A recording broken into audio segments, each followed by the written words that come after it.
มีครูมาแล้วเดี๋ยวจะถวายแล้วหมอยต้องขยับยืนหน่อยก็ได้ดิอันนี้เปิดหรือยังนี่เปิดแล้วเหรอจ้ะคือถ้ามีตัวเลขในนาทีมันจะเดินไปเรื่อยๆเจ้าจงออกมาบำเพ็ญบารมีพอเสียสัตว์นอปวดตั้งอังควรจิตกองควรในได้เป็นพาอาไทยยังมีเกศ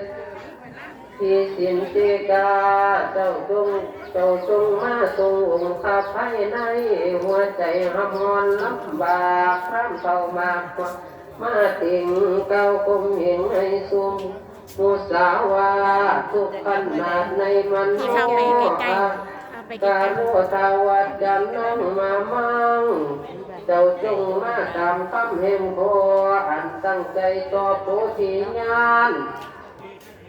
ไหวสงสารสุดหันยิ่งด้วยสำเภาแก้วมิงสนาพรกายดวงร้อนเย็นลันดาชื่อว่าจะสละธรรมหาน้ำเอาพอให้เพิ่มถึงกำเพื่อนนิลพานไหวสงสารเยี่ยวยอดเชิงยอดเกี่ยวสัพพันธ์โลกข้าจะออกงานจากโลกกับเทวโลกอันคนโศกสงสารเมื่อโคนีราพันก็ขอเดินสันนิมาโลกมันเต่าไม่ยาก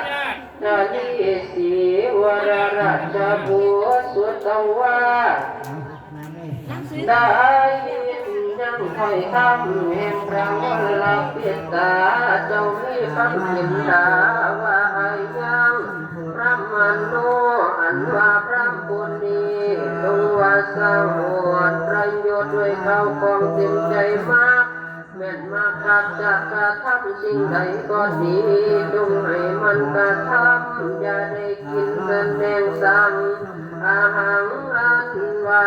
กุศลีนำน้อยยังพอบ่ให้เข้าถึงสองที่แรกคิดกันนิ่งดังนั้นเนี่ยริตว่าเสกเปิกเสียยังใบบัวอันกันเนื้อหัวเป็นอันยืดจึงให้บริสุทธิ์บุตรริตว่าออกมานิพพานเทว่ากุมนาอุโสเต็มพอปาวลาปิตาตนวิเศษอัตกายตว่าเจ้าก็ยังสมมันนักยอดสอดยังแข่งพอกุมนาต่อพระบัณฑามีตนสันสัมบันอยู่กันยุ่งมันนาว่าบัดนี้มาตัวลาปิตาเจ้าฟ้าจะให้เป็นคอยอาบรำเล่นน้อมาหาสัตโตงานันบันพเวสุตราชาพุทธิมาวาธรรมตาปยาชาลีตาการดุลาเจ้าชาลีสิวลานานุนาน้อมลาน้อยเจ้าอยู่ที่ใดจ้าชาลีกันโลเมื่อนั้นบรรดาประชาลีกุมมันข่าวพันว่าตาข่าวไหวพ่อเจ้าพ่อข้าวไหวพ่อเป็นเจ้าไปเกในเมื่อโรคไปอันพ้นใหญ่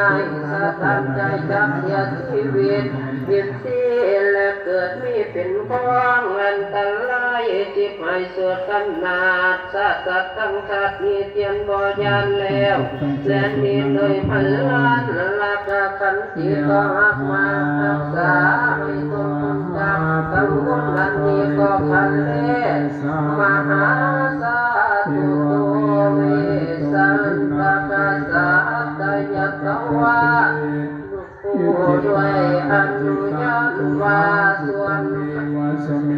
สังฆังกติกาภายนาอันมุตตะมาให้แก่กันบ่ผิดผู้พระเจ้าบ่สงกา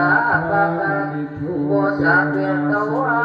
หิมายังกันหาด้วยบทตาสองอันนี้ว่าเอหินามามังปิยาทิตาปิยามิทาปะละมิหาทายังมิ จะนั่งมามังยาณวาวังมิโหตาอาจลาภวสักลาปัสสิปั